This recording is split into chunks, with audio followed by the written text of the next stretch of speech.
much. I've got a great agency that overcomes leadership on a daily basis. But first, my name is Steve McCraw, Director of the Texas Department of Public Safety. Thank you, Mr. Chairman, and honorable members of this committee. Just to step back just a little bit so we can deal with the facts. I mean, there's no question that, as you said, the Texas-Mexico border is not secure. Now, I would say it's a 30-year sin. It's not been secure. It's not just something recent. It's happened over the years. The result, powerful, vicious, and I'd say cowardly. Because that's what they are. Cowardly Mexican cartels who managed to evolve to a point where they exploit our borders to smuggle, and I would even say traffic, hundreds of thousands of people, and certainly millions of pounds of drugs on a routine basis. And they do it for money. And as a result of it, the money comes in, the people come in. I'm talking about from smuggling from all countries throughout the world, come into the country, throughout Texas, and throughout the nation. The same thing with the drugs. Steve, what makes today a crisis versus the numbers a few years ago that were actually higher than they are today? Well, actually, they're lower than 3 years ago. In fact, in 2011, there were over 112,000 that were apprehended in Texas. Most recently, 2013, complete year, it over doubled to 242,669. And if you look back right now in calendar year this year, and I say calendar year, I mean we got 5 months left, Mr. Chairman, and we got 225,668 undocumented aliens that have come. That includes unaccompanied children, comes family units, but also includes, which I quite frankly don't consider a security problem at all. It's certainly an issue for others, but from a public safety standpoint, it's not a security problem. But the other 80%, is certainly a challenge from a law enforcement standpoint because it includes cartels, it includes cartel operatives, it includes transnational gangs. For example, recently, June and July, Border Patrol arrested 63 MS-13 members in those OTMs, other than Mexican nationals, crossing the Rio Grande Valley. That's real. Criminal aliens that come in, and I use these numbers. Sadly, Sunday night, a Border Patrol agent was murdered by 2 criminal aliens while he was fishing with his father. You go and look at just from the last 3 months as it relates to criminal aliens. We've had, if you look at it from April 1st to June, which is a 90-day period, there was 18 in Texas, and that I don't count other states, and we're not counting before that time or even criminal records before that time. But just those 90 days, we had as many as, we had over 18,034 charges were filed against criminal aliens in Texas.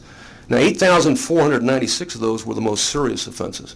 And that includes 35 signs, 143 sexual assaults, 99 robberies, 32 burglaries, 2,183 assaults. So those numbers are, obviously timely, and they are concerned. Now, we look at the numbers and what does that mean? In fact, our hometown paper, I got to meet them last time I testified, and they were concerned that they may be inflated or we may be trying to create or generate a problem. And I was very candid as someone that has to work human trafficking investigations. These criminal aliens most frequently prey upon the migrants that come across, illegal or illegal. Well, that's the way the criminal aliens operate. Now, Steve, we add to that the issue of the unaccompanied children. Yes, sir. That has seen an increase like we've never had before. Yes, sir. So that's exacerbating the problem, and you made a comment about, I guess, the family units not necessarily being a problem. So now we've got a second thing that's going on at the same time, and have people been able to separate the two out? Well, yes, but when I said not a problem, not a security problem. It certainly is a problem for the system. You're right. And it overwhelms, and from a security standpoint, it overwhelms Border Patrol. Yeah, you don't feel the violence or the necessary... I'm not worried about a 6-year-old kid, okay, in terms of vetting them. And I'm not worried about anybody that goes into Border Patrol's hands. They have an opportunity to vet them anyway at that point in time and do an fingerprint-based check, security check along those lines. But we are concerned, obviously, about these other individuals that come in, the 80% that come undetected. And those are just the ones that we capture, not the ones we don't capture that migrate into these communities and prey upon them. And these human trafficking investigations that we deal with right now, where you've got 10 illegal aliens, I say criminal aliens, that we just indicted and had to rescue 13 illegal aliens who had been lured into Texas under the guise of being a nanny and the guise of working in a domestic job, were brutally raped and compelled into aggravated prostitution and maintained that way. One we rescued when she's 21 years old. When she came here, she was 13. So there's some. So those. When I talk about criminal aliens, I am serious about criminal aliens have an impact on Texans and also a disproportionate impact on the immigrant communities, legal and illegal, in our state and our nation as well. And when I talk MS-13, I deal with Colonel Edmondson of Louisiana yesterday, talking to him, or my counterpart in New Jersey. MS-13 is our border problem is their MS-13 problem, is what's going on right now, with 75% of the OTMs being captured in the Rio Grande Valley. And really, the Rio Grande Valley right now is the center of gravity for drug and human smuggling for the nation. Make no mistake about it. So we are concerned about those particular numbers. We've been very candid about what those numbers mean. We're also concerned another number is that the drugs, increased drug availability. And what people don't know is, because like anything else, you start seizing drugs. I mean, how many drugs didn't you seize? When you go back and look at from a market economy standpoint, and you look at and check, well, let's look at the homework in terms of, well, how has the border security and lack thereof impacted the Mexican cartels? And how's it impacted drug prices? Well, since 2010, and in 2010, the National Drug Intelligence Center, working for the Department of Justice, came across, annually they would produce what the cost of drugs were. Steve, let me take you a little further. Let's go. Let's say that all this attention that we're getting nationally, and we may or may not get from the administration. Let's say we do. Let's say that the administration in Washington, D.C. does what the state of Texas, not that we all agree, but it is what the majority believes right now. The state of Texas wants from the federal government. They come down here and they show us they're going to secure the border. What would be DPS's role if that is met? If we get what we say we want, we want them to deal with real immigration reform. We want the federal government to do their job and come down here because they have the authority legally more than I would.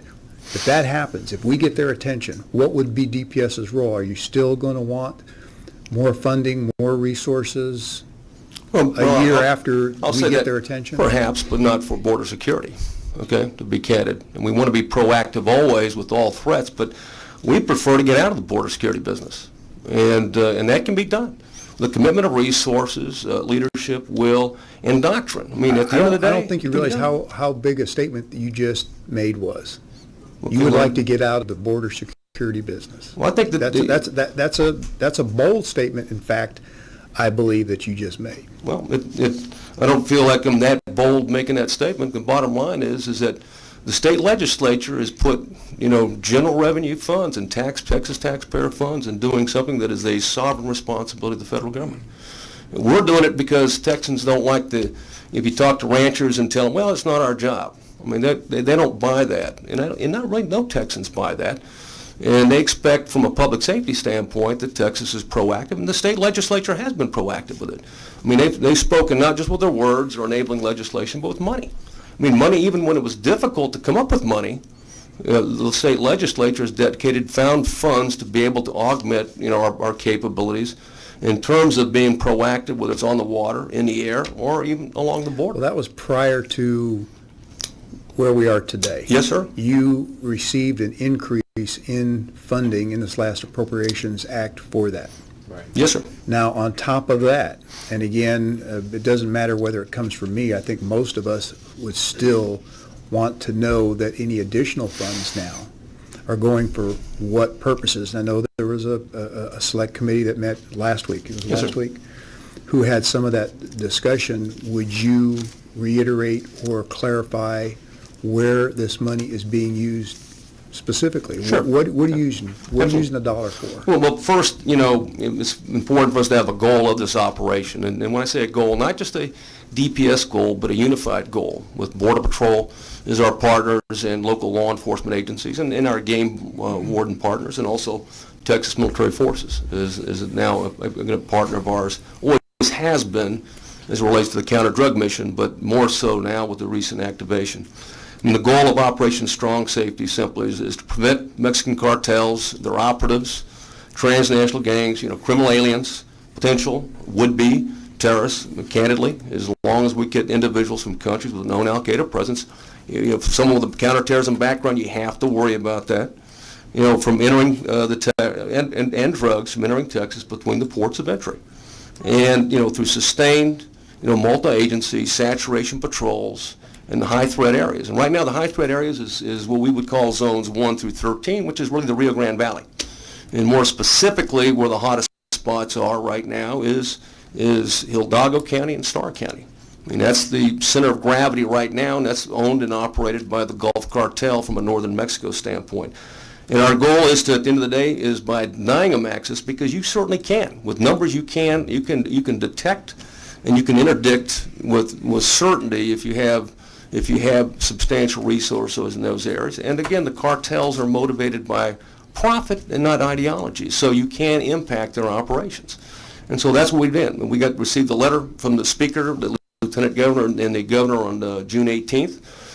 We mobilized and launched, and on the 23rd, we were in place and began operations. The first week of doing these operations, as you would expect, you'll see a increase in numbers of apprehensions, because you got more people, more assets. We sent more aviation assets as well, more marine assets. In fact, 24/7 operations as we've been doing since the 23rd. So the first week the numbers go up, or at least start at 6,606. And of course the second week, what do we see? Drop in 25%. And the following week, another 25%. And overall, since we began the operation, we started with 6,606. We're down to this last week.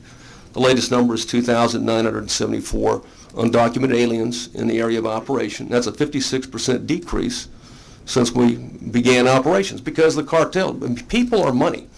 I mean, if you can imagine just $2,000 a piece, and that's cheap, and that's a minimalist approach in terms of looking at their profit. But just $2,000 for the cartel is almost $500 million with the numbers of UDAs that have been smuggled into Texas this year.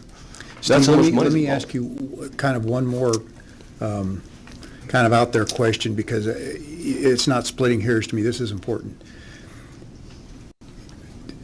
The way we look at, my community, I'm getting calls now, is it safe to drive in the streets of El Paso? So let's take Texas as a totality. Are we sending a message to the feds and the rest of the state that this is a crisis, or we've just had enough? Well, we've been very consistent with the facts and our testimony, and as you know, the numbers haven't changed on our webpage. We just report them.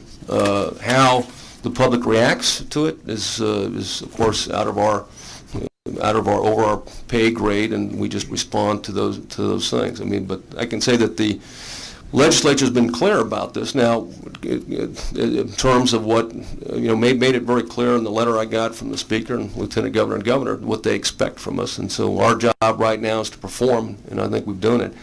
To your point, being from El Paso, because I think that's probably one of the best cities to be from, and certainly the high school you attended is notable for a number of reasons, but not me. But well, neither one of us have been invited back to ride in the parade for the annual. Yeah, we're not no Hall of Fame for us. Yeah, we went to the same high school. But El Paso is different than right now. El Paso, in terms of how the Juarez cartel and the Sinaloa cartel are operating in El Paso, is entirely different than the Rio Grande Valley. Entirely different. And you don't have home invasions. You don't have stash houses. Okay, they're not cramming 110 people into a 1,200 square foot, bed or room inside or house inside El Paso. So it's entirely different. In fact, sounds a little contrary, but some of the landowners along South Texas who have these large swaths of property see more of issues than those of us. Literally, from my office, you look out and there's Mexico. I mean, we are butted up against each other. When you fly in, people sitting on the seat next to me don't realize we're flying over Juarez to make the landing, and maybe because of that concentration and proximity, it's not the same. But I appreciate you making those differentials. I'm sure some of the people in South Texas are that way too. Yeah, and of course, the cartels there, they operate, a bridge model. Most of the drugs that cross, in El Paso, and you're familiar with the cases and the groups and organizations that do it, and you understand Barrio Azteca, how that operates on both sides. So is there organized crime impact in El Paso? Certainly. Are they getting these types of numbers and having to deal with some of those immediate consequences, including these types of home invasions, pseudo cop stops, and some of the ancillary things that our citizens in Rio Grande Valley are having to deal with? No.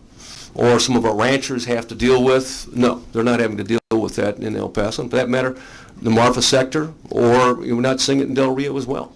I think that we can discuss, where the Zetas control territory. I think we've seen more actions, but in the end of the day is that, we've been asked to prioritize, to have an immediate and substantive impact in the area of operation. And the area of operation, as you know, is for right now is the Rio Grande Valley. So how much money have you got available, funding available, and where are we going to use it from today on out? We were authorized, and we started spending money on June 18th. We're authorized to spend $1.3 million a week, and we're a little over $7 million we've expended thus far. The majority of the money is overtime and travel and fuel costs. Fuel relates to aircraft and marine vessels and also vehicle costs. So there's nothing, we're not counting anything other than those additional costs. We're not counting, any. You're not buying equipment for this. This is overtime, travel, and fuel for the most part. Exactly. Okay. Just sustain operations, and we're doing it. Hey, troopers, Texas Rangers, and agents that are deployed. They're down there for the shifts. They work 12-hour shifts when they're down there. We work them, and we rotate around the state so we can sustain this as long as the state legislature and the governor tells us to do it. We're in a position to be able to do it.